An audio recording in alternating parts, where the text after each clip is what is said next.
ఒకటి తెస్సలోనికైయులకు రాసిన 4వ అధ్యాయం ఆర్భాటంతోను, సో ప్రధాన దూత శబ్దంతోను, సో ఆయన వచ్చేటప్పుడు దూతల శబ్దము జరుగుతుంది. ప్రధాన బూరతోను, దేవుని బూరతోను, అంటే ట్రంపెట్ అంటారు, సౌండ్ చేసుకుంటూ వస్తారు. పరలోకం నుండి ప్రభు దిగి వచ్చును. సో పరలోకం నుండి ప్రభు దిగి వస్తాడు.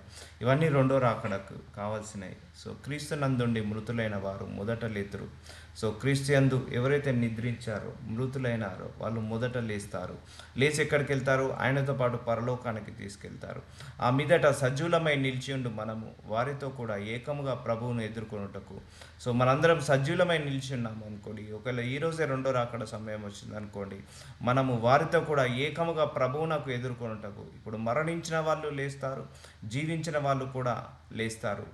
లేచి ఆయనని ఎదుర్కొనుటకు ఆకాశ మండలంనకు మేఘముల మీద కొనిపోబడదము. సో ఆకాశ మండలంకు మేఘం మీదకి కొనిపోబడదము కాగా మనము సదాకాలము ప్రభుతో కూడా ఉందము. సో ఇది జరుగుతుంది, ర్యాప్చర్ అంతిమ దినాలలో ఇది జరుగుతుంది. సో మనందరం ఇప్పుడు ఎవరైతే దేవుని తెలుసుకొని నిద్రించారో వాళ్ళందరూ కూడా ఎత్తబడతారు. అండ్ ఎవరైతే ఇప్పుడు వాళ్ళు యేసు ప్రభు వారు వచ్చే వరకు కూడా నిద్రించకపోతారో వాళ్ళందరూ కూడా ఇలాగే ఎత్తబడతారు. ప్రభువు రాకడ వరకు మనం అందరం కూడా సిద్ధపడి ఉండాలి. ఈ ర్యాప్చర్ చాలా ఇంపార్టెంట్ ఘట్టం అండి. ఇక్కడ ఎవరైతే విడివబడతారో అది చాలా ఘోరమైన పరిస్థితి ఉంటుంది వాళ్ళకి. సో దాని గురించి కూడా ఒక మంచి మెసేజ్ ప్రిపేర్ చేసి మీకు చెప్తాను, ర్యాప్చర్ ఎలా ఉండబోతుంది.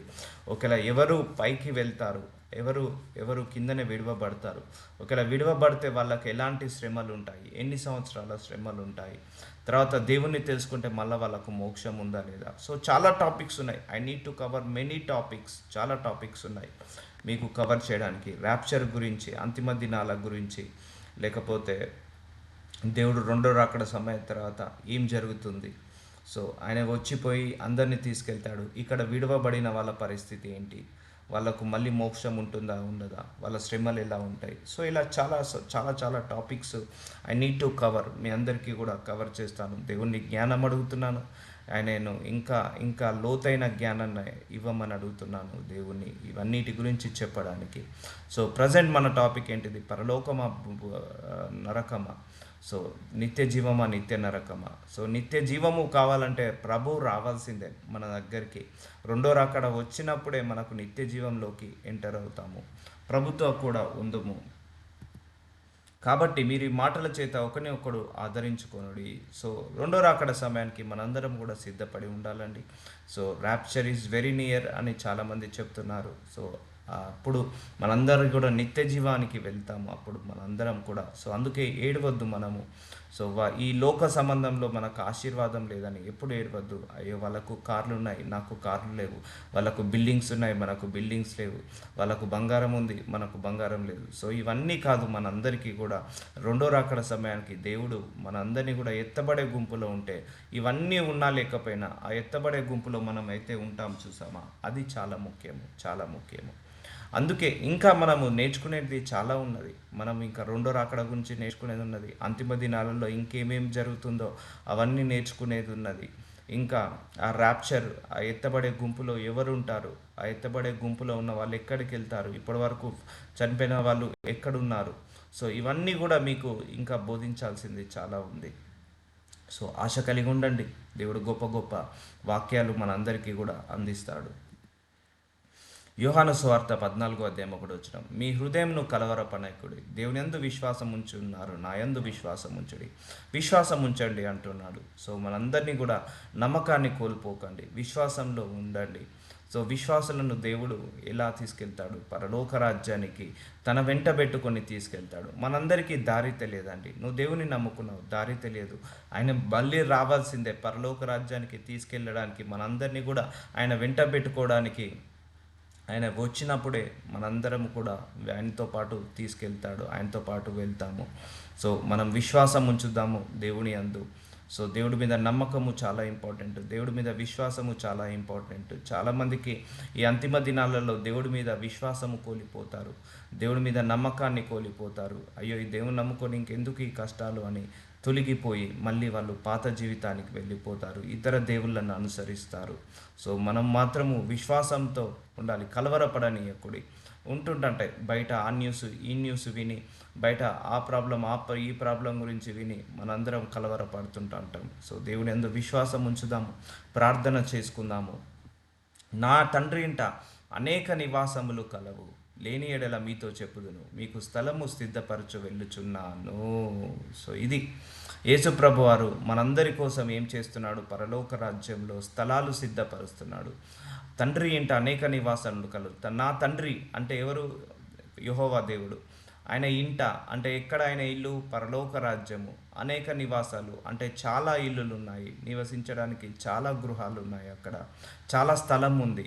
లేని ఎడల మీతో చెప్పుదును, మీకు స్థలము సిద్ధపరచు వెళ్ళుచున్నాను. సో యేసు ప్రభువారు మనందరి కోసము స్థలాన్ని సిద్ధపరుస్తున్నాడు. సో నీకు ఇక్కడ భూలోకంలో స్థలం లేదని బాధపడకు, భూలోకంలో ఇల్లు లేదని బాధపడకు, భూలోకంలో నీకు ఈ యొక్క ఆస్తులు లేవని బాధపడకు. భూలోకంలో కంటే పరలోకంలో నువ్వు ఉండబోయే ఇల్లు బంగారంతో కట్టిన ఇల్లు, నాట్ ఈవెన్తో ఇటుకతోటో కాంక్రీట్ తోటో లేకపోతే ఇసుకతోటో కట్టిన ఇల్లు కాదు, అది బంగారంతో కట్టిన ఇల్లు.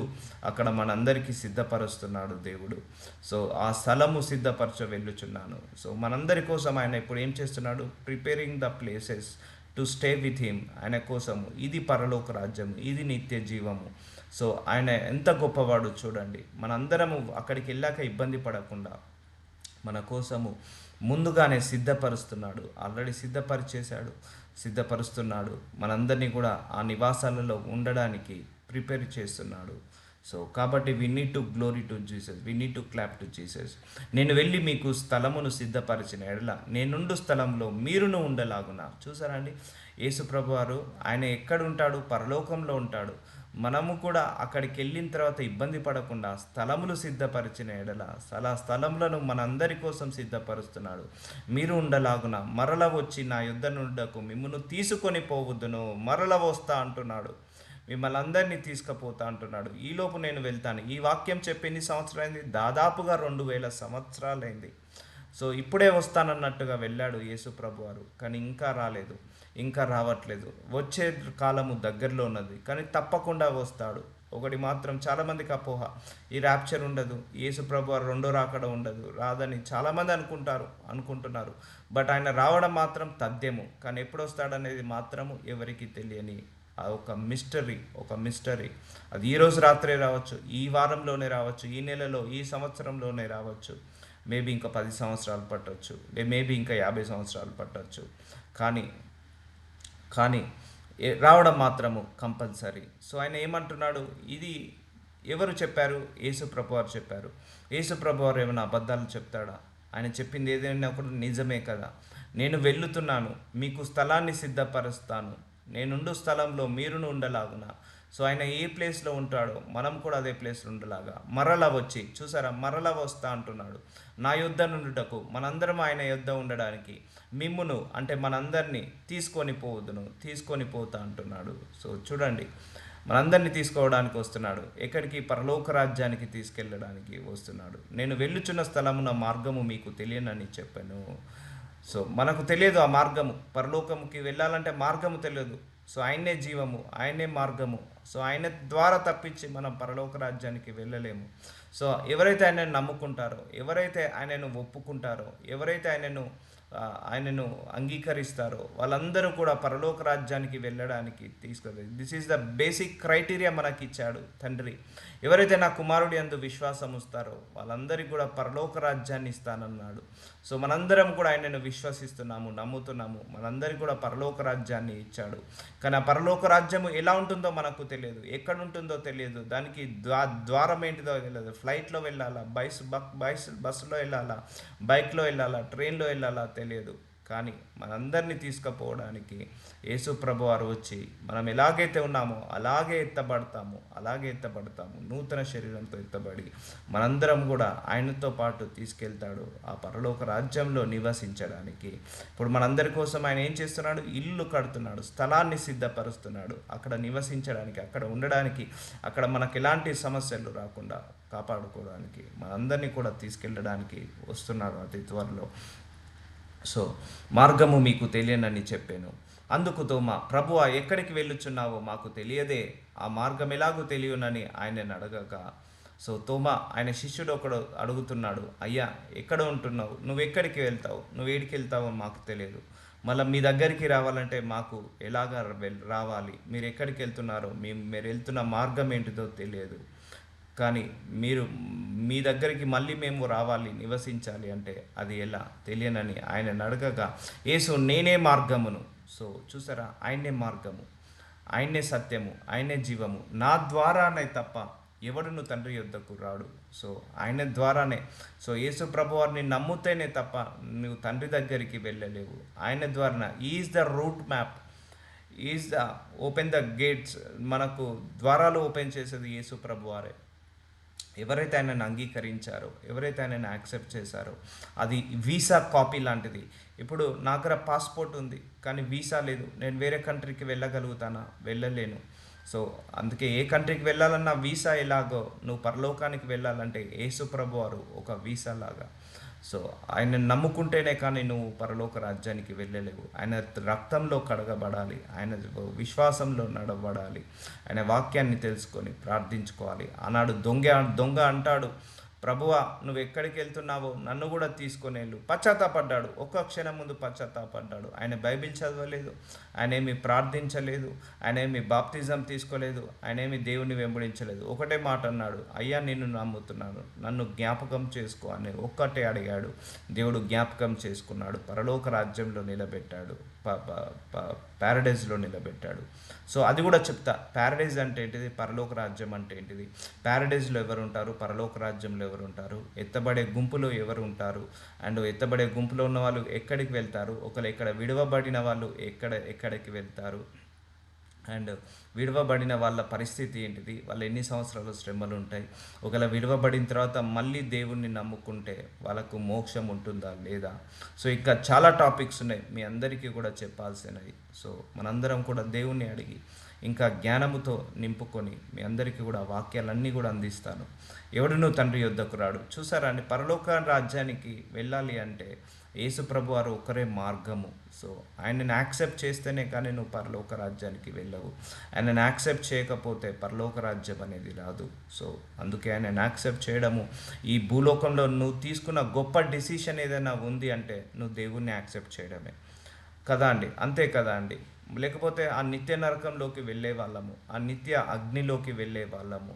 సో ఈ భూలోకంలో మీరైనా నేనైనా తీసుకున్న రైట్ డిసిషన్ ఈ దేవుణ్ణి వెంబడించడం, ఈ దేవుణ్ణి యాక్సెప్ట్ చేయడం, ఈ మనల్ని ఈ దేవుడిగా అంగీకరించడం, మనము ఈయనను సొంత రక్షకుడుగా, యేసయ్యను సొంత రక్షకుడుగా, కాపరిగా మనం అంగీకరించడం.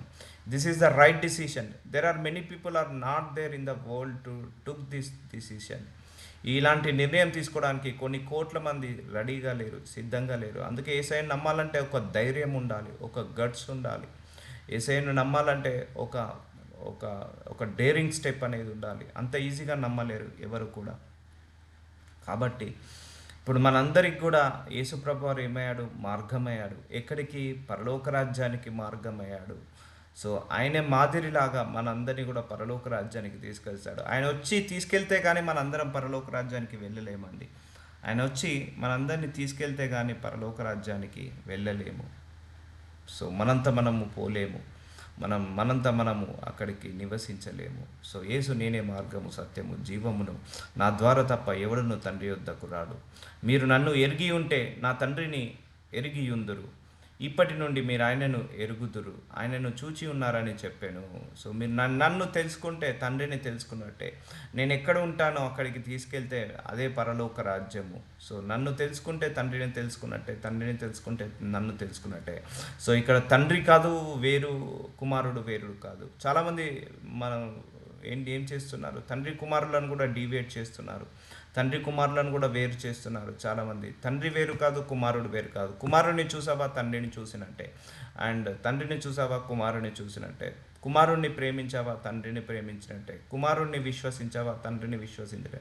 వాళ్ళిద్దరు వేరు కానే కాదు. కానీ చాలామంది కూడా వీళ్ళ ముగ్గురిని వేరు చేస్తున్నారు. తండ్రిని వేరు చేస్తున్నారు, కుమారుణ్ణి వేరు చేస్తున్నారు, పరిశుద్ధాత్మ దేవుణ్ణి వేరు చేస్తున్నారు.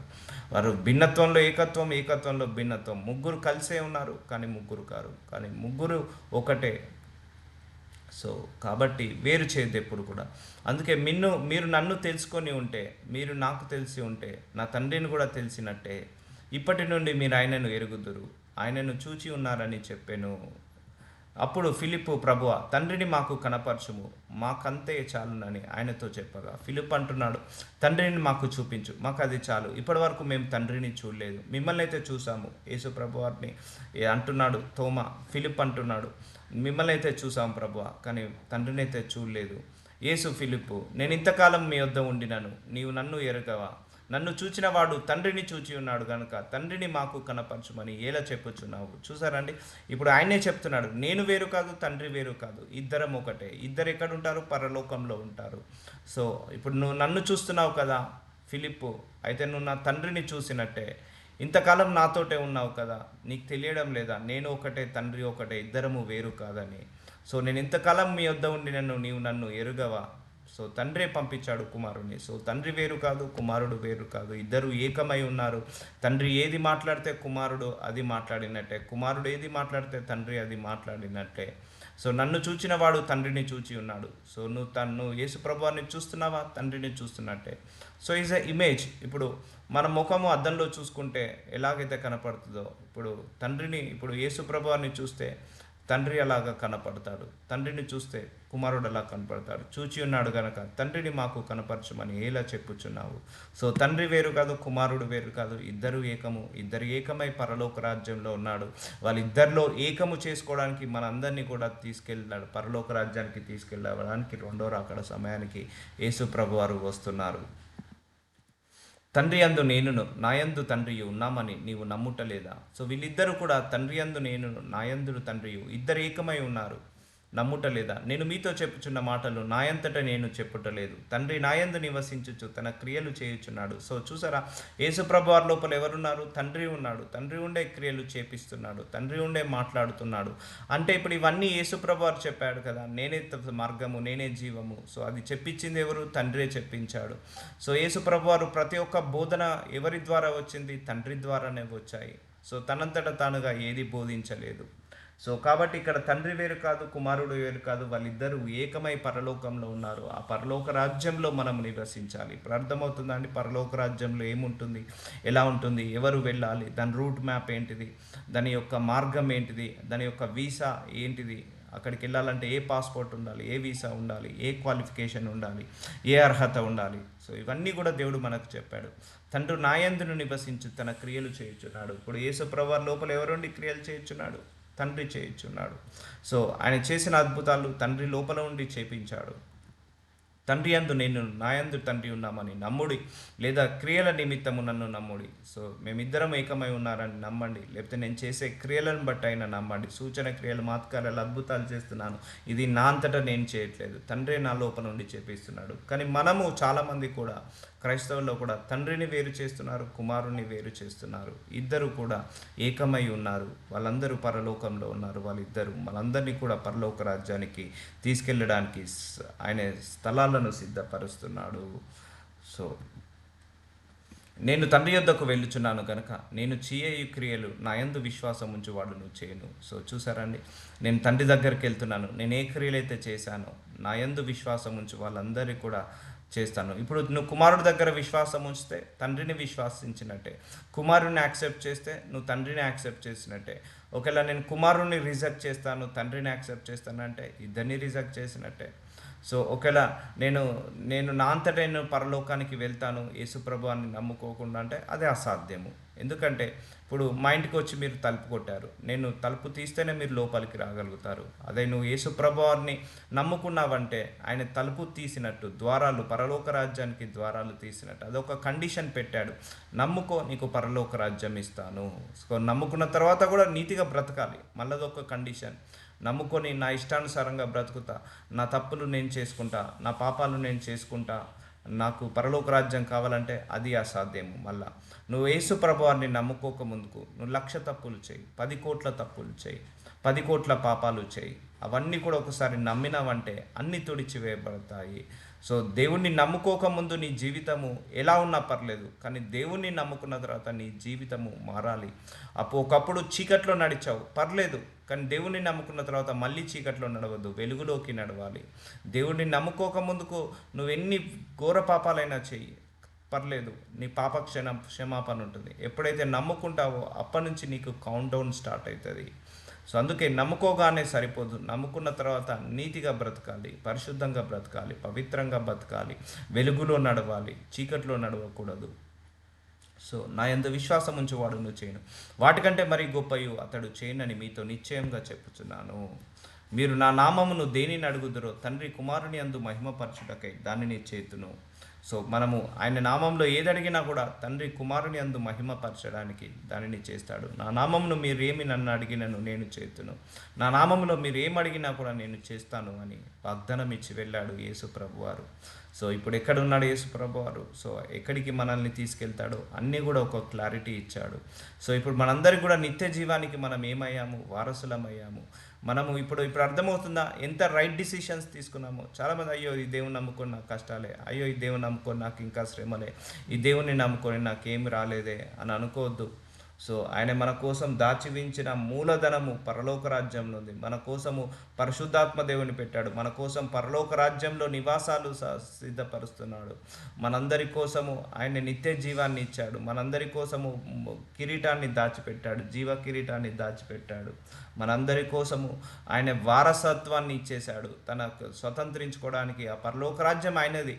ఆయన మనందరినీ కూడా దత్తపుత్రులాగా మనందరికీ కూడా వారసత్వాన్ని ఇచ్చాడు. సో చాలా చేశాడు, చాలా చేస్తున్నాడు, చాలా చేయబోతున్నాడు మనందరి కోసం దేవుడు.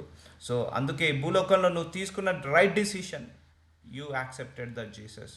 ఈ భూలోకంలో నువ్వు తీసుకున్న గొప్ప డిసిషన్ ఏదైనా ఉంటే, నువ్వు ఆయనను వెంబడిస్తున్నావు చూసావా, that is the right decision. ఆయనను పూజిస్తున్నావు, ఆయనను ఆరాధిస్తున్నావు, ఆయనను ప్రేమిస్తున్నావు, ఆయన వాక్యాన్ని చదువుకుంటున్నావు, ప్రార్థన చేసుకుంటున్నావు, ఇవన్నీ చేస్తున్నావా, that is your right decision. నీకు ఆస్తి ఉండనే ఆస్తి లేకపోని, జవాబు రాని ప్రార్థనకు జవాబు రాకపోని, సో నువ్వు సంతోషంగా ఉండని బాధగా ఉండని, ఏదైనా పర్లేదు, ఏ ఉపద్రవమైనా పర్లేదు, you have Jesus Christ, you accepted Jesus Christ.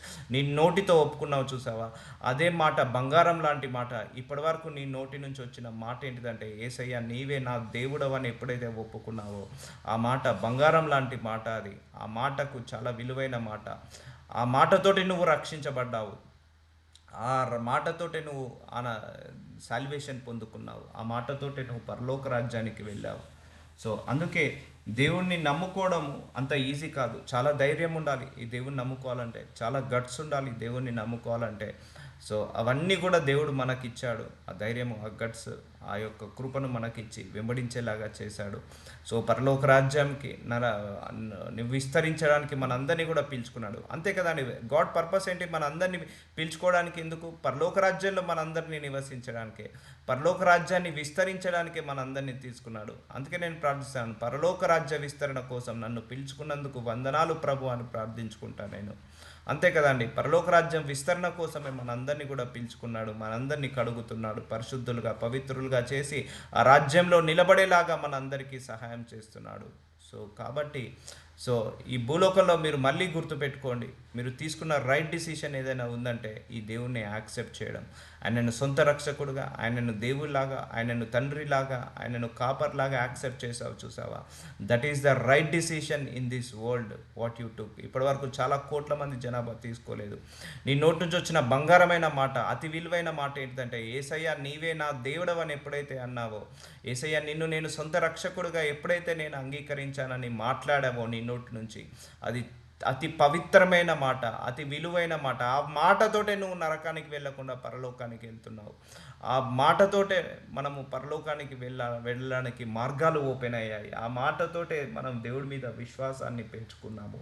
ఆ ఒక్క మాట సెలవిచ్చినందుకు మనందరినీ కూడా దేవుడు, నువ్వు నన్ను నమ్ముకున్నావు కదా, అయితే నిన్ను విడువను ఎడబాయను, నిన్ను పట్టుకుని నా పరలోక రాజ్యానికి వచ్చే వరకు నా హెడేక్ అంటాడు దేవుడు. అర్థమైందా అండి? మనం ఒక్కసారి హృదయపూర్వకంగా యేసయ్య నువ్వే నా దేవుడవు, నువ్వే నా రక్షకుడవు, నీవే నా కాపరివి అని ఎప్పుడైతే నువ్వు నోటితోటి ఒప్పుకుంటావో, అప్పుడే నీకు నరకంలో ద్వారాలు మూసి పరలోకంలో ద్వారాలు ఓపెన్ అవుతాయి, పరలోకంలో ద్వారాలు ఓపెన్ అవుతాయి.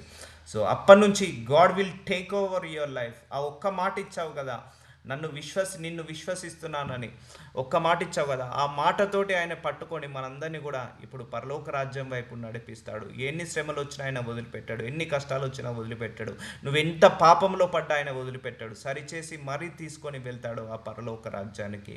చూసారండి, ఆ ఒక్క మాటకున్న పవర్ ఏంటిదో, ఆ ఒక్క మాటకున్న విలువ ఏంటిదో. ఆ ఒక్క మాట వల్ల నీకు నరకానికి ద్వారాలు క్లోజ్ అయ్యి పరలోకానికి మార్గాలు ఓపెన్ అవుతాయి. ఆ ఒక్క మాట నువ్వు అన్నందుకు దేవుడు నిన్ను ఇంకా పట్టుకొనే ఉంటాడు. నువ్వు ఆయనను నమ్ముతున్నావు కాబట్టి పట్టుకొని ఉన్నాడు, నువ్వు ఆయనను విశ్వసిస్తున్నావు అని పట్టుకొని ఉన్నాడు. నీవే నా దేవుడవని నోటితో ఒప్పుకున్నావు కాబట్టి పట్టుకొని ఉన్నాడు. నీవే నా రక్షకుడవని అన్నావు కాబట్టి పట్టుకొని ఉన్నాడు. నీ చెయ్యి పట్టుకొని ఇప్పుడు పరలోక రాజ్యం వైపు నడిపిస్తున్నాడు. ఒక్కొక్క అడుగు ప్రతి అడుగు కూడా మన పరలోక రాజ్యం. నీకు వచ్చే శ్రమలు పరలోక రాజ్యానికి అడుగులు వేస్తున్నాయి. నీకు వచ్చే పోరాటాలు, నీకు వచ్చే లేమితనము, నీకు వచ్చే అపవిత్రత, అన్నీ కూడా కష్టాలు, బాధలు, అవమానాలు, రోగాలు, జబ్బులు ఇవన్నీ కూడా నేను పరలోక రాజ్యం వైపు నడిపిస్తున్నాయి, పరలోక రాజ్యం వైపు అడుగులు వేస్తున్నాయి. కాబట్టి మీరు నన్నేం అడిగినను నేను చేతును. మీరు నన్ను ప్రేమించిన నా ఆజ్ఞలను గైకొందురు. సో మీరు నన్ను ప్రేమిస్తే నా ఆజ్ఞ గైకొడాలి. నేను అదే చెప్తున్నా కదా, నువ్వు దేవుణ్ణి నమ్ముకోక ముందుకు ఒక లెక్క, దేవుణ్ణి నమ్ముకున్న తర్వాత అసలు లెక్క. సో ఇక్కడ నుంచి మొదలవుతుంది. సో దేవుణ్ణి నమ్ముకున్న తర్వాత మనందరం కూడా ఆయనను ప్రేమించి ఆయన ఆజ్ఞలను గైకొనాలి. నేను తండ్రిని వేడుకొందును, మీ యొద్ద ఎల్లప్పుడూ నుండుటకై ఆయన వేరొక ఆదరణకర్తను.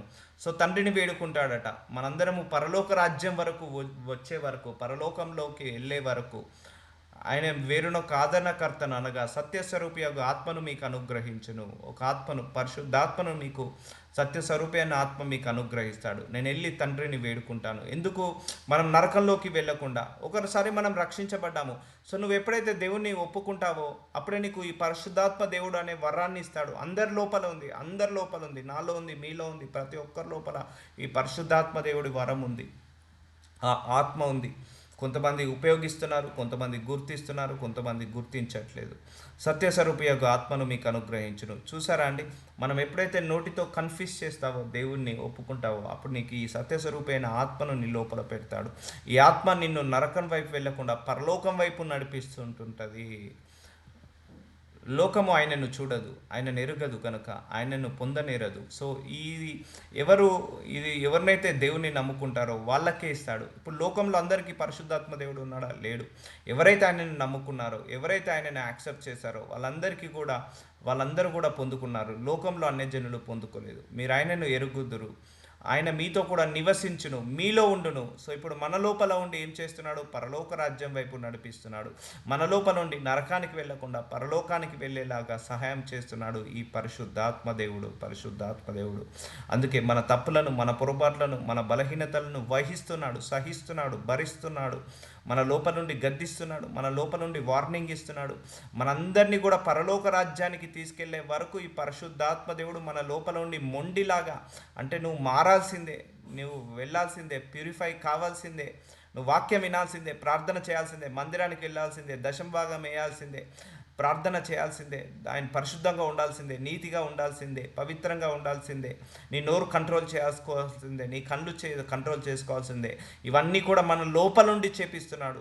ఆ పరిశుద్ధాత్మ దేవుడు లేకపోతే ఎప్పుడో మనం తప్పులో పడిపోయేటం, ఎప్పుడో పొరపాటు పడటం, ఇలా వాక్యం కూడా బోధించే వాళ్ళం కాదు, వాక్యం కూడా వినలేము పరిశుద్ధాత్మ దేవుడు లేకపోతే. ఆయన చేస్తున్న గొప్ప కార్యాలు మనందరం కూడా తల్లిగిపోకుండా ఆ పరిశుద్ధాత్మ దేవుడు యొక్క రెస్పాన్సిబిలిటీ ఏంటంటే ఆ రెండో రాకడ సమయం పరలోక రాజ్యాన్ని చేర్చే వరకు మన లోపల ముద్రించబడుంటాడు. నివసించును, మీలో ఉండును, మన లోపల ఉన్నాడు. సో చూసారా అండి, దేవుడైన మన లోపల నివసిస్తున్నాడు. అందుకే your temple is the God, your body is the temple of God. నీ శరీరము దేవుడి యొక్క ఆలయము. అందుకే దేవుడు ఏమంటాడు? నీ శరీరాన్ని పవిత్రంగా ఉంచుకో, ఆరోగ్యంగా ఉంచుకో, అండ్ హోలీగా ఉంచుకో, అంతకంటే ముందు పరిశుద్ధంగా ఉంచుకో అంటాడు. సో చూడండి, ఇప్పుడు ముగ్గురు కలిసి మనందరి కోసం ఎలా కష్టపడుతున్నారో, తండ్రి, కుమారుడు, పరిశుద్ధాత్మ దేవుడు. ఇలాంటి ముగ్గురిని ఎప్పుడు మనం వేరు చేయొద్దండి. వాళ్ళ మధ్య మనం క్లాషెస్ పెట్టొద్దు. వాళ్ళ మధ్య మనం ఎప్పుడు కూడా గొడవలు పెట్టొద్దు. వాళ్ళ మధ్య మనం పుల్లలు వేయద్దు. చాలామంది అదే చెప్తున్నాడు, పరిశుద్ధాత్మ దేవుడే ఉన్నాడు, తండ్రి లేడు, కుమారుడు లేడు. సో కుమారుడు ఉన్నాడు, తండ్రి లేడు, పరిశుద్ధాత్మ దేవుడు లేడు. సో తండ్రి ఒక్కడే ఉన్నాడు, కుమారుడు లేడు, పరిశుద్ధాత్మ దేవుడు. నో నో నో, ముగ్గురు ఉన్నారు. ముగ్గురు మన కోసము పని చేస్తున్నారు. ఒకరు బయట ఉండి పని చేస్తున్నారు, ఒకరు పరలోకంలో ఉండి పని చేస్తున్నారు, ఒకరు మన లోపలనే ఉండి పని చేస్తున్నారు. సో మీలో ఉండును, మిమ్మును అనాథలుగా విడవను. సో మనల్ని పరలోక రాజ్యాన్ని చేర్చే వరకు కూడా ఆయన మనల్ని విడవడు. నువ్వు ఒక్కసారి నోటితో ఒప్పుకున్నావు కదా, నిన్ను నమ్ముతున్నాను ప్రభు అని, విశ్వసిస్తున్నాను కదా, ఇక విడిచిపెట్టాడు. అప్పటి నుంచి నిన్ను మాత్రము నువ్వు విడిచిపెట్టిన ఆయనని మాత్రం విడిచిపెట్టాడు. ఏ నోటితో నువ్వైతే ఒప్పుకున్నావో ఆయన సీరియస్గా తీసుకుంటాడు, ఆయన అగ్రిమెంట్ లాగా తీసుకుంటాడు. అనాథలుగా విడవను, మీ యొద్దకు వత్తను, కొంతకాలమైన తర్వాత లోకము నన్ను మరి ఎన్నడూ చూడదు, అయితే మీరు నన్ను చూతురు, నేను జీవించుచున్నాను గనుక మీరును జీవింతురు. సో నేను మీ వద్దకు వస్తాను, కొంతకాలమైన తర్వాత మీ అందరి దగ్గరికి వస్తాను. మీరు నన్ను చూడలేదు, ఇప్పుడు తర్వాత చూస్తారు, తర్వాత మనందరం కలిసి జీవిస్తాము అని వాగ్దానం ఇచ్చి వెళ్తున్నాడు యేసు ప్రభువారు. సో చూసారా అండి, గొప్ప ధన్యత. నువ్వు తీసుకున్న రైట్ డిసిషన్ దేవుణ్ణి యాక్సెప్ట్ చేయడమే. నువ్వు మాట్లాడిన గొప్ప మాట, పవిత్రమైన మాట, పరిశుద్ధమైన మాట, బంగారం లాంటి మాట ఏదైనా ఉందంటే, యేసయ్య నీవే నా దేవుడు అని ఎప్పుడైతే అన్నావో అప్పుడే నీ పరలోక రాజ్యం వైపు ద్వారాలు ఓపెన్ అయ్యాయి, నరకం వైపు ద్వారాలు మూసుకుపోయాయి. మిమ్మల్ని అనాథలుగా విడవను, ఆ మాట అన్నావు కదా, అందుకే ఆయన అనాథలుగా విడవను అంటున్నాడు. సో నిన్ను విశ్వసిస్తున్నానని ఏ నోటితోటైతే అన్నావో, ఏ హృదయంతోటైతే నువ్వు ఆయనను దేవా నీవే నా దేవుడవు, నీవే నా రక్షకుడవు, నీవే నా కాపరైన ఒప్పుకున్నావో, ఆ మాటను బట్టి ఆయన నీ చేయి పట్టుకొని 20 సంవత్సరాలు 30 సంవత్సరాలు ఎన్ని కష్టాలు వచ్చినా, ఎన్ని బాధలు వచ్చినా, ఎన్ని అవమానాలు వచ్చినా, ఎన్ని నిందలు వచ్చినా, ఎన్ని లేమితనం వచ్చినా కూడా నిన్ను పట్టుకొని నిత్య జీవం వైపు నడిపిస్తున్నాడు, ప్యూరిఫై చేస్తున్నాడు, కాలుస్తున్నాడు. పరిశుద్ధాత్మ అగ్ని పెట్టి, శ్రమలు పెట్టి, పోరాటాలు పెట్టి మనందరినీ కూడా పరిశుద్ధాత్మ దేవుడి సహాయముతో మనందరినీ కూడా పరలోక రాజ్యం వైపు నడిపిస్తున్నాడు. సో చూసారా అండి, మనము పరలోక రాజ్యానికి వెళ్ళడానికి ఎంతగా కృషి చేస్తున్నారో. అందుకే మనం తప్పు చేసి, పొరపాటు చేసి, పాపాలు చేసి పరలోక రాజ్యానికి వెళ్ళాలి అంటే ఎవరు వెళ్ళలేరు. So highly impossible. అందుకే దేవుని నమ్ముకోక ముందుకు ఒక లెక్క, దేవుని నమ్ముకున్న తర్వాత ఒక లెక్క. So will continue tomorrow. Thank you Jesus. నజరుడనేసయ్య చాలా గొప్ప వాక్యాలు బయలుపరిచారు తండ్రి. ఈరోజు గొప్ప మర్మాలు బయలుపరిచారు. మిమ్మల్ని అనాథలుగా విడవను, పరలోక రాజ్యానికి వెళ్ళే వరకు మిమ్మల్ని కాపాడుకుంటాను అని చెప్పారు తండ్రి. ఎప్పుడైతే నోటితోనూ నన్ను ఒప్పుకున్నావో, విశ్వసించావో, ఆ క్షణం నుంచే నేను నిన్ను పట్టుకొని ఉన్నాను. ఆ క్షణం నుంచే నేను శ్రమలు వచ్చినా, పోరాటాలు వచ్చినా నేను నిన్ను విడవను, ఎడబాయను అని చెప్పావు తండ్రి. మా కోసము స్థలాలను సిద్ధపరుస్తున్నందుకు నేను వెళ్తున్నాను, మీ అందరి కోసం స్థలాలను సిద్ధపరుస్తున్నాను, నేను మళ్ళీ వస్తాను, మిమ్మల్ని తీసుకెళ్తాను, ఆ స్థలాలు మీకు అప్పచెప్తాను అని చెప్పావు తండ్రి. Thank you Jesus. మా కోసం స్థలాలను సిద్ధపరుస్తున్నందుకు మీకే వందనాలు, స్తోత్రాలు. మా కోసం రెండో రాకడ సమయంలో వచ్చి మళ్ళీ మమ్మల్ని అందరినీ కూడా పరలోక రాజ్యానికి తీసుకెళ్ళబోతున్నందుకు మీకే వందనాలు, మీకే స్తోత్రాలు తండ్రి. ఆమేన్. కృతజ్ఞత చెల్లిస్తున్నాను.